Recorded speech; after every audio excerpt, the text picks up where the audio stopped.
Su decisión básicamente se concentra en condenar solo por portación de armas de guerra atenuada. Lo que no me queda claro es si además de eso absuelve por homicidio imprudente. Usted hablaba de homicidio imprudente, ¿verdad? No, yo no mencioné el imprudente. Entonces, ¿pero cómo va a definir una ausencia de culpabilidad respecto de un tipo que ignoramos? Yo me manejé con la tipificación que hace el fiscal, que es homicidio agravado, doloso, por homicidio doloso agravado por la comisión con arma. ¿Usted considera que hay homicidio doloso respecto de la muerte, entonces? En realidad, yo considero que, usted me lo dice por la cuestión de la conducta y la tipicidad, aunque yo Sí, lo... claro, porque estamos hablando de un estado de ansiedad disculpante, tenemos que tener claro cuál es el ilícito. Yo creo que en ese sentido, o sea, disparar a las dos personas contra una que no está, ni siquiera implica una agresión para el otro, por lo menos, no sé si un dolo directo, pero un dolo eventual en haber podido prever estas circunstancias, digamos, y bueno, actuar igual ante el temor, lo ponen ante esa situación. El fiscal... La situación, perdón, lo que yo creo que no, o sea, yo lo que sentí que no podía dejar de tener en cuenta es que la persona actuaba ante una situación de agresión, o sea, eso lo ponía delante de un marco de actuación, digamos. Bueno, eso se comprende. Primero, respecto del comportamiento que tiene como víctima en relación al autor, al imputado. El abuso de armas. ¿Se pronuncia sobre ese punto o no? Por ejemplo, ¿pudo existir tentativa de homicidio justificada? ¿O directamente considera irrelevante o no se considera alcanzada por el deber de pronunciarse acerca del punto? Yo consideré que no me tenía que pronunciar acerca del punto porque no está dentro de lo que el fiscal señala. El fiscal le propone hechos, no cualidades jurídicas. Existe un principio y una novit curia.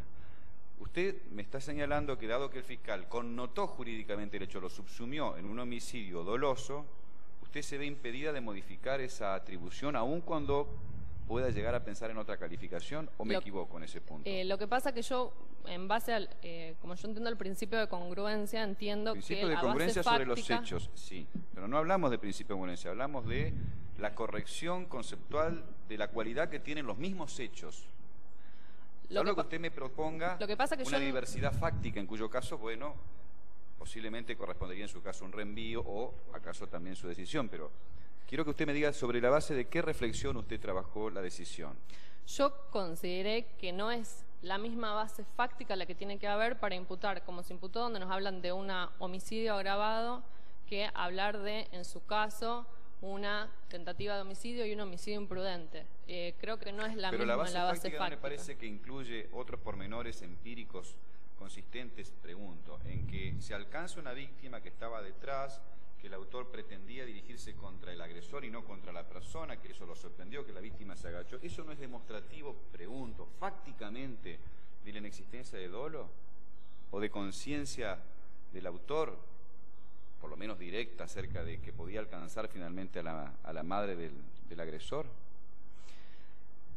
Yo no tengo exactamente la plataforma fáctica que usó el fiscal. En este sentido, por eso yo sostengo. Yo entiendo, o sea, la idea de pensar en que pudiera haber, en su caso, una tentativa de homicidio respecto al menor y un delito consumado de imprudencia hacia el otro y concursarlos idealmente.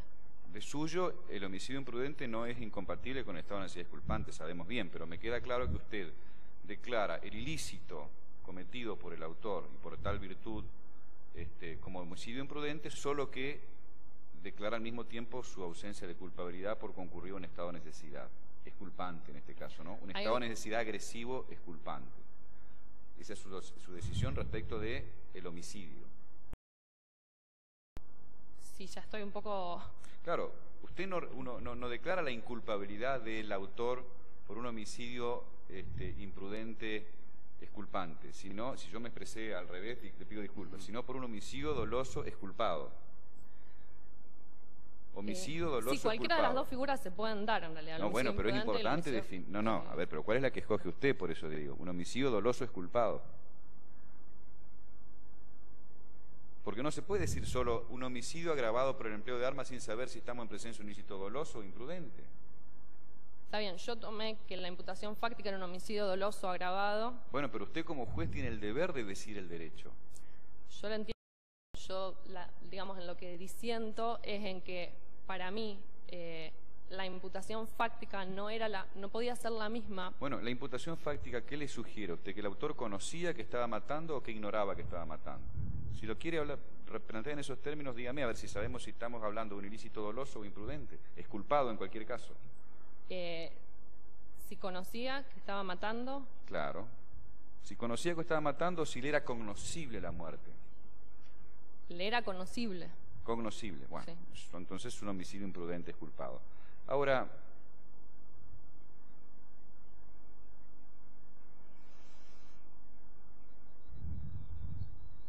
con relación al... o sea, dado que el fiscal incluyó en su imputación todo cuanto concierne a la muerte y no mencionó siquiera lo atingente a la tentativa de homicidio, ¿usted se considera relevada del deber de pronunciarse sobre eso? Sí, en este caso sí. Bueno. Muchas gracias, doctor. No, disculpe, le voy a hacer una pregunta. De mi lado ya. Perdón. Sí. Independientemente que usted acaba de decir que era un homicidio, un estado de necesidad exculpante de un ilícito cuya configuración subjetiva era la cognoscibilidad, y si bien es cierto que usted dijo que el estado de necesidad exculpante puede recaer sobre bienes de terceros, yo le pregunto, porque no escuché en su análisis, si primero la persona fallecida tenía deberes de tolerancia y segundo, ¿cómo juzga usted la idoneidad de esa reacción, de ese modo de conjurar el peligro? Porque luce extraño, al menos, que matando a la madre conjure un peligro. Está bien, lo que pasa que él no tiene una intención, o sea, no apunta a la madre. Él en este caso... Eso está claro, es un problema de ilícito, pero un problema de culpabilidad usted lo absuelve aplicando el estado de necesidad exculpante. Y a mí me parece que hay un análisis que no realiza. La madre tenía deberes de tolerancia para con el estado de necesidad. No tenía un deber de tolerancia. ¿Era idóneo, a su juicio, matar a la madre para conjurar el peligro? Está bien. Yo entiendo, en realidad, o sea, lo que usted me plantea que era, en su caso, idóneo matar al hijo, digamos, para conjurar el peligro. Ahí habría una equivalencia. Ahí para defenderse, porque usted dijo que era una agresión lo del hijo. Para mí era una agresión, sí, ahí para defenderse.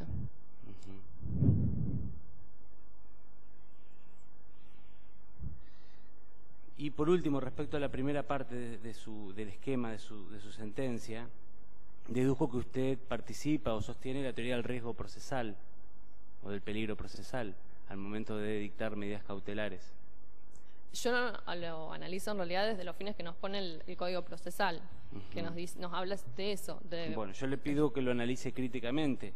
Y si usted diría que la medida cautelar de ningún modo es una pena. O comencemos por ahí. Para usted la medida cautelar de la prisión preventiva, ¿qué naturaleza tiene? ¿Es una pena o no es una pena? No debe ser una pena. Yo le pregunto lo que es a su criterio. ¿Es una pena o no es una pena?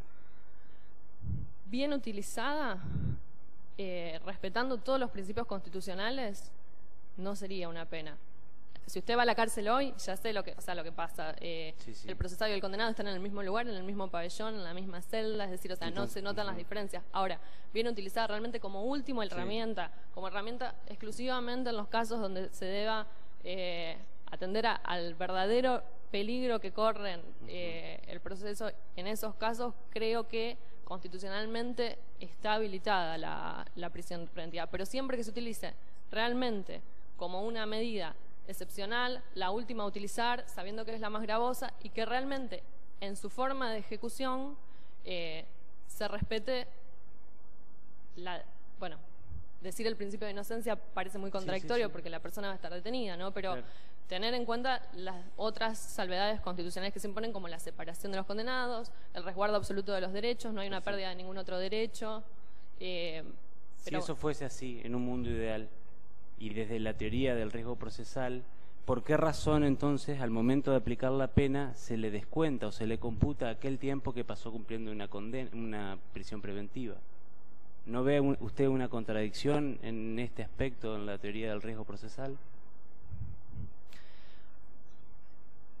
Lo que pasa que la materialidad es el encierro, y el encierro es tan común en los dos. Entonces, creo que si el Estado necesitó tomar esa medida porque no supo, aparte de otra manera, evitar el peligro en el que se ponía el proceso, y esa persona sufrió una privación en un derecho tan serio como es la libertad, creo que la compensación luce necesaria.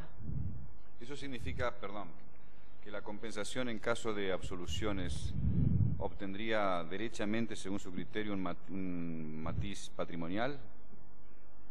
En cuanto a si podría reclamar una indemnización. Sí. Lo que pasa que, le digo más o menos lo que tomo en cuenta y lo que pienso. Tomo en cuenta lo que dicen es que si en realidad el Estado legítimamente tomó esa medida, no provocó un daño por el que tenga que responder. De todos modos, yo en lo personal sí creo que una persona que es absuelto sobreseída merece una compensación por el tiempo que sufrió en prisión preventiva, porque indudablemente implica un daño que, más allá que se crea que el Estado no tuvo otra opción que tomar,